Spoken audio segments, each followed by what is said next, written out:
Media प्रभारी जी ने बताया कि कल से आम आदमी पार्टी की रीवा विधानसभा में बदलाव पदयात्रा शुरू होगी। इस बदलाव पदयात्रा की ज़रूरत क्यों पड़ी, मैं इस विषय पे बात रखने जा रहा हूँ। बदलाव पदयात्रा का मतलब सिर्फ मात्र और मात्र बदलाव की बात नहीं करना है।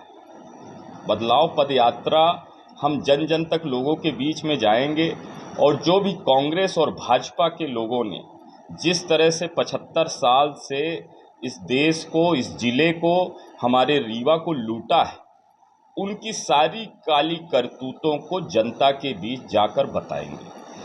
पहला जो मुद्दा है समदड़िया, जिस तरह से आपने देखा है कि कांग्रेस जब नगर निगम चुनाव से पहले ये दावा करती थी कि जिस दिन हम आएंगे समदड़िया को हटाएंगे और रीवा को बचाएंगे, ये स्लोगन पे उन्होंने काम कर रहे थे।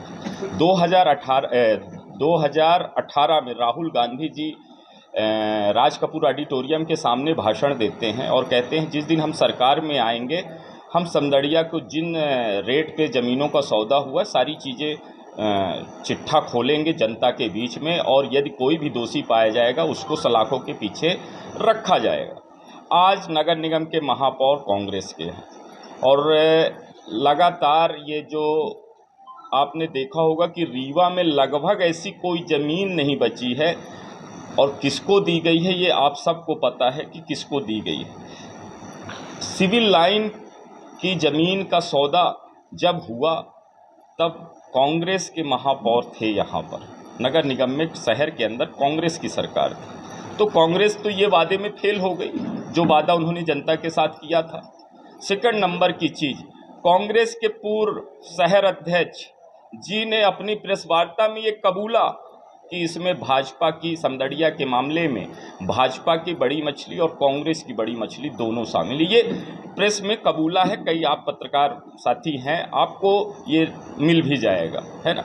इसके अलावा नगर निगम में कांग्रेस के महापौर आने से पहले जब चुनाव में मैनिफेस्टो अपना जारी किया था, उस मैनिफेस्टो में उन्होंने जनता से जिस मैनिफेस्टो को लेकर उन्होंने वोट मांगा, उन्होंने ये कहा था कि जिस दिन हम शहर के अंदर हमारी सरकार बनती है तो हम लोग संपत्ति कर में 25% टैक्स में छूट देंगे, जो कि अभी तक नहीं हुआ।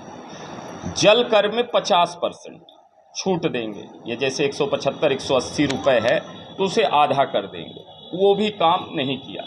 खुली ज़मीनों को टैक्स मुक्त कर देंगे, वो भी नहीं कर पाए।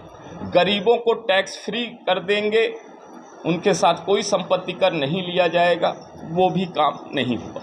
यानी कांग्रेस ने कोई भी ऐसा वादा अपना अभी तक पूरा नहीं किया। 1-1.5 साल होने जा रहे हैं शहर में कांग्रेस की सरकार बने हुए, पर कांग्रेस ने ऐसा कोई काम नहीं किया, ऐसा कोई वादा अपना नहीं निभाया जो उन्होंने वादा किए थे जनता से वोट मांगने से पहले। मेरा साफ संदेश है कि एक बाजार बैठकी जिस तरह से बंद कर दी गई, उसके बाद भी वसूली जारी है, और किसके इशारे पे हो रहा ये भी चिट्ठा मैं आगे खोलूंगा। सारे डॉक्यूमेंट्स हमारे पास रखे हुए। और समदड़िया की जो बात है, 10,000 रुपये स्क्वायर फीट की जमीनों का, चाहे आप सिरमौर चौराहे की बात कर लीजिए, चाहे सिविल लाइन की बात कर लीजिए, चाहे जय स्तंभ की बात कर लीजिए, चाहे आप ये नेहरू नगर के सामने की जमीन, चुना भट्टा वाली जमीन की बात कर लीजिए, हर जमीन इतनी महंगी जमीन थी। मात्र उनको 800 से 1,000 स्क्वायर फीट में सारी जमीनों का सौदा किया गया, और इसके पीछे किसका हाथ है ये आप सबको पता है। उसके भी सारी आरटी निकाल कर हमारे पास सारे डॉक्यूमेंट्स हैं, वो सारे डॉक्यूमेंट्स में बहुत जल्द खोलने वाला हूँ। और ये चीज़ें, सारी चीज़ें हम लोग जनता के बीच जाकर एक एक चीज़ों का खुलासा एथेंटिक प्रमाणित चीज़ों के साथ में जनता के बीच करेंगे बदलाव पदयात्रा के माध्यम से। एक नई चीज़ अभी अपने शहर में चली है, कायाकल्प। नई चीज़ लेके आए हैं कायाकल्प। कायाकल्प में क्या कर रहे हैं, जो कंक्रीट और सीवर लाइन से रोडें बिगड़ गई थी, कंक्रीट के ऊपर डामर के परत चढ़ाई जा रही है। आप अभी ब्रिज से आए होंगे, जो सिरमौर चौराहा वाला ओवर ब्रिज है, उसमें डामर की परत चढ़ाई गई। अब आप देखिए फिर से वो डामर चली गई, अब डामर के ऊपर सीमेंट की लेप कर रहे हैं। मैंने कहा वाह इंजीनियरिंग, कौन सी इंजीनियरिंग चल रही है। जनता के पैसे को ऐसा क्यों धोया जा रहा है? बोदाबाग के अंदर कायाकल्प की गया, पूरी रोड डामरीकरण, 3 दिन बारिश हुई साहब, अभी अभी की बनी रोड और पूरी रोड बह के खत्म हो गई और पूरे गड्ढे फिर से हो गए। ये जनता का पैसे को इस तरह से दुरुपयोग जो हो रहा है वो जनता के बीच हम लोग जा जाकर बताने वाले हैं, क्योंकि टैक्स पेयर जनता है। सुबह से लेकर रात तक जनता टैक्स दे रही है। रात को भी सोते टाइम बिजली जो खन खन खन खन चलती है उसमें भी टैक्स देती है। 2-3 रुपए की बिजली 10 रुपए में बेची जाती है। बिजली के बिल की लूट, जिस तरह से आज आपने देखा होगा कि जो मीटर लगाए जा रहे हैं इनमें कोई प्रामाणिकता नहीं है, कोई जांच नहीं है, ये कितनी तेजी से चलते हैं। आज ऐसा लगता है कि लोग घर में न रहकर कारखानों में रहने लगे। तो और बिजली की लूट छिपाने के लिए इन्होंने बिजली के बिल का डिजिटलीकरण कर दिया। अब गरीब को थोड़ी पता, जब कच्चा बिल आता था तो कम से कम वो ये तो जानता था कि उसका यूनिट पढ़ लेता था, कितनी यूनिट चली। अब तो सीधे आता है कि फोन पे कर दो भैया, जितना पैसा आता उसको बस फोन पे दबा दो। क्या उपभोक्ता को ये भी जानने का अधिकार ये छीन लेंगे कि कितनी उनकी बिजली जली है, कितना क्या है?